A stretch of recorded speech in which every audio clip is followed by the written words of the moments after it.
सर्वांना नमस्कार. श्री अर्चना ह्या यूट्यूब चॅनलमध्ये मी अर्चना आपल्या सर्वांचं मनापासून स्वागत करते. कधी विचार केलाय का, धुळीचा रंग लावण्यामागे एक गुप्त धार्मिक रहस्य लपलं आहे. एका बाजूला अहंकाराचा गर्व, दुसऱ्या बाजूला भक्तीची ताकद. होलिकेच्या अग्नीत जळून गेलं अधर्माचं पाप आणि जन्म झाला धुलीवंदनाचा पवित्र परंपरेचा. जिथे अग्नी साक्षीदार बनतो, जिथे अधर्म जळून खाक होतं आणि भक्तीचा विजय साजरा होतो.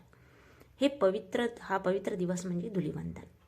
आज आपण जाणून घेणार आहोत धुलीवंदनाचे खरे धार्मिक रहस्य आणि कोणत्या पुराणात याचा उल्लेख आहे आणि या दिवशी कोणते उपाय केल्यास आयुष्यात सुख समृद्धी वाढते. व्हिडिओ शेवटपर्यंत नक्की पहा. नारद पुराणामध्ये आणि भागवत पुराणामध्ये होळी धुलीवंदन उत्सवाची धार्मिक परंपरा महत्त्व याचा उल्लेख केलेला आहे.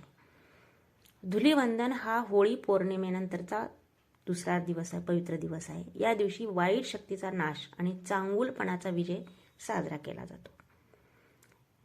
होळीच्या अग्नीत होलिकेचा नाश होऊन भक्त प्रल्हादाचे रक्षण झाले याची आठवण म्हणून धुलीवंदन साजरे होते. आणि या अग्नीतली पवित्र राख म्हणजे भस्म कपाळावर लावल्याने पाप नाश रोग दूर होतात आणि मनशांती मिळते असंही मानलं जातं. हा दिवस शिवतत्वाशी जोडलेला आहे. कारण काय, भस्म म्हणजे काय, वैराग्य, सत्याचं प्रतीक. महादेव तर भस्मच लावतात, म्हणून हे महादेवाचं प्रतीक. जीवनातील अहंकार राग द्वेष जाळून टाकण्याचा संदेश धुलीवंदन देतो. सर्व नश्वर आहे ही भावना निर्माण करून आत्मशुद्धीचा मार्ग दाखवतो. एकमेकांना गुलाल लावून भाऊचारा आणि प्रेम वाढवले जाते ही आपली परंपरा आहे. मोठ्याचे आशीर्वाद घेणे शुभ मानले जातं.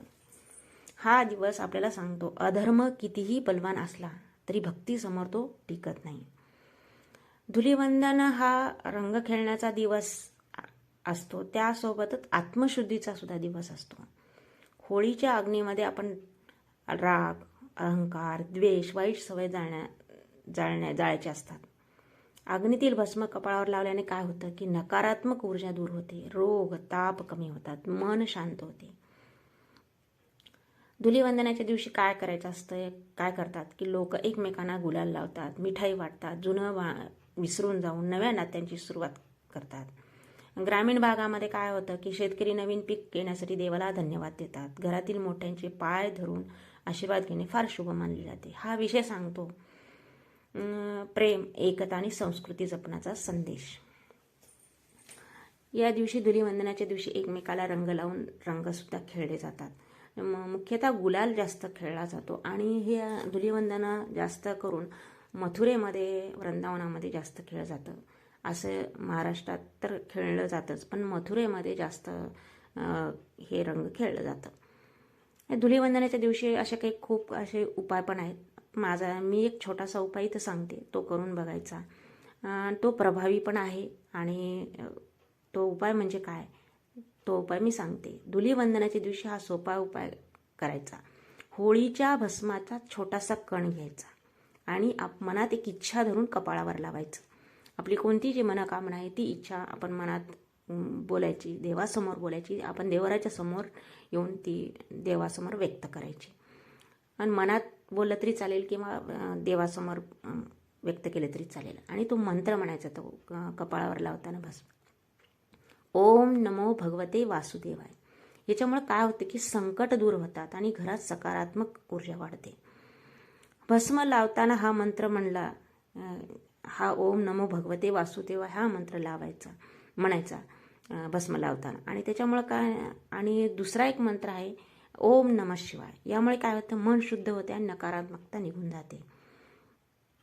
ह्याच्या दिवशी धुलीवंदनाच्या दिवशी घरामध्ये गोड स्वीट केलं जातं. पुरणपोळी, श्रीखंड, बेसन लाडू, गुळपोळी असे पदार्थ करतात. होळीच्या दिवशी तर पुरणाची पोळीच असते, पण काही ठिकाणी धुलीवंदनाच्या दिवशी सुद्धा पुरणपोळी केली जाते. आपल्या परंपरेनुसार आपण गोड पदार्थ करायचा. आणि त्या दिवशी कसं वातावरण आनंदी असतं. त्या दिवशी आपण गरिबांना दान, अन्न, कपडे किंवा पैसे दान केल्यास पुण्य लाभ होतो असंही आपल्या अध्यात्मामध्ये सांगितलेलं आहे. धुलीवंदनाच्या दिवशी मनापासून प्रार्थना केली आपण तर ते संकट दूर होतात आणि नवीन शुभ सुरुवात होते असंही म्हणले जातं. तुम्हालाही वाटत असेल की आपल्या संस्कृतीची माहिती प्रत्येक घरात पोहोचायला हवी, व्हिडिओला लाईक, शेअर आणि सबस्क्राईब करा. धुलिवंदन आपल्याला शिकवतं, वाईट विचार जाळा, चांगुलपणा स्वीकारा, अहंकार सोडा, भक्ती धरा. प्रल्हादासारखी भक्ती असेल तर देव नक्कीच आपलं रक्षण करतो. जय श्री विष्णू. ओम नमो भगवते वासुदेवाय.